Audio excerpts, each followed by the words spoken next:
Hi, this is Stephen with Fairs Management Interactive, and in our series of learning Fairs M.I. one tab at a time, we're going to look at the pod control.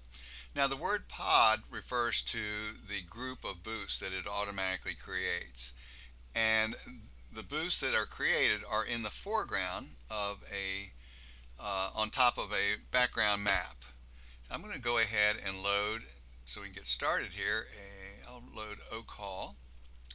And as we've seen in previous lessons, there is a layer control that comes up that is no problem. You can just exit out and get it out of your way, bring it up or back again anytime you like. But back to our pod control, when we open it up, we'll see that we can automatically lay out and number booths based on these settings: the number of booths in a row, the size of the booths, the number of aisles, the width of the aisles, and the starting number of the booths. Now, this is particularly important because when you do multiple halls, if you want to keep consistent numbering for your event, your first hall may stop at booth 300, so the next hall you start on and create a pod for, you may want to make the starting booth 400. We have this stagger control that we're going to leave unchecked because that's what we use to lay out banquet tables. And you can see here is our orientation. Right now we're looking at a vertical layout with conventional numbering. You see that arrow starts at the lower left-hand corner, and conventional numbering would be the evens on one side of the aisle and the odds on the other. Now, so all you have to do next is grab this little four square and drag it into place.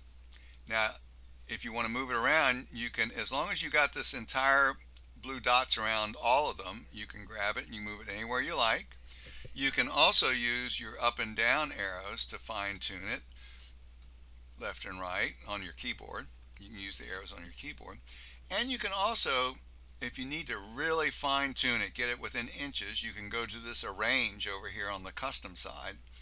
And in the position, every single point is 1 foot here. So if you were to make a 0.5 adjustment, and I'm going to do that right now, and just hit enter on your keyboard, watch the square, it just moves over 6 inches. So you can move it over conceivably 1 inch at a time using this control. So the next thing we want to do is to look at just the other orientation. So we'll do a horizontal orientation. So I just click that radio button and I drag it into place. And there we have our horizontal layout.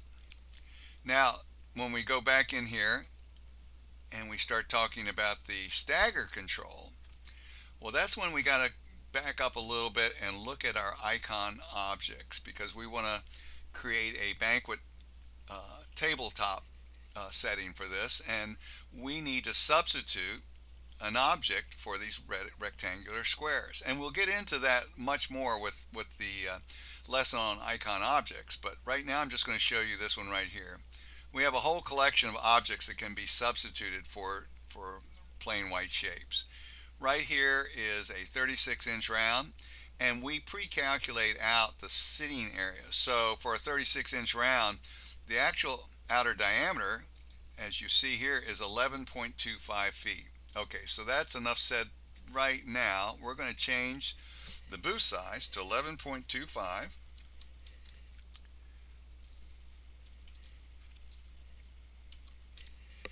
And we're going to check the stagger. We're going to change the starting booth number to 1. And we're also going to, this is a separation control right here. I'm going to set it for 0 and 0. It is relative to the actual size of the object that you're laying out. So there isn't any definite measurement here. It's just a relative closer or farther out measurement. Next thing I'm going to do is in the orientation, I'm going to click this radio button, which is going to be the serpentine numbering. It's going to go up one aisle, one side of the aisle, and down the other side of the aisle. So now when I drag this into place, it gives kind of an odd setup. It doesn't look like much. In fact, you know what I'm going to do? I'm going to click on that, hit my delete key. I'm going to go back and put a few more boosts in a row here, just so it gives us a better perspective of this. So there it is. So that's kind of odd looking right now, but watch this. I'm going to go outside the planner and I'm going to drag and grab all those boosts. And the way the icons work for substitution is, one of the ways, is if I hold down my shift key and I click the icon I want to substitute, it automatically does it. And there you are. So that's how you would lay out your banquet table layouts. Now, outdoors. Let's go ahead real quick and look at outdoors. I'm going to go ahead and just pull up a small map here from Lawn Areas. And I'm going to zoom in a little bit. So if I was to want to make a layout in this small court, outdoors, obviously we're not going to create an indoor type of layout. So, but everything has to be a pod, part of a group, the way the programming works. So what we're going to do is we're going to go back and change this to 10 feet by 10 feet again. And we're going to uncheck the stagger. I'm going to use the vertical normal layout there. And this is the important part. What I typically do is I usually make one booth in a row and one aisle. And this is called a minimum pod. And then when I drag in, I've just got two booths I got to work with. And in fact, a lot of times I will sit there and click that one. And we're going to cover this later, but this is important. That is the entire pod. So if you do that, you're going to drag the entire thing away. But let's say I just want to start with one booth. So I'm going to click on this a couple times, and now you'll see the blue dots are around one booth, and I delete it. So now, when I want to lay out my booths, all I do is renumber, hit new. Whoops.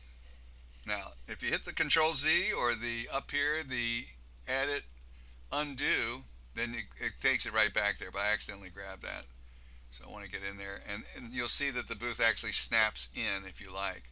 And we'll get into it more about the booth layouts and how to control them, but it is important to know that you need these blue dots around here to make that work. And it's very important to know that for starting a booth layout outdoors, you usually start with a minimum pod. Now sometimes I'll just go ahead and hit new several times. Now that I hit it 4 times, there's 4 booths underneath here. And then I'll start dragging them where I need them without an awareness or without numbering them in advance. And this is actually probably a better strategy. In fact, I'm going to go here and get this pod outline out of my way. Now I'm going to drag all these guys back to where I had them so it doesn't interfere. So this is just a little strategy you can do. So you lay out all your booths without worrying about the numbering, and then once you got your layout, you go through and number them. It's easier to number them logically. Now, in terms of how do you start those outdoor areas, let's just go back. I'm going to make this we're going to overlap some lessons here. So booth control is how you control individual booths, and I'm going to go ahead and say, make this booth a 20 by 20, and I'm going to hit OK. I'm going to delete the number because I don't want it. I hit OK. And then I'm going to go back to my icons and I'm going to choose a ride. This orbiter is 51 by 51, but we're just going to show that I go ahead and hold my shift key down and click on it, and there's our ride, and we can put that into place. Now if I want to go ahead and do another new control, I make a copy. See, it makes a plain white box, and I can go back into my icons and decide what I want to substitute for it. And that's pretty much how the pod controls work. So thanks so much, and we'll go on to our next lesson.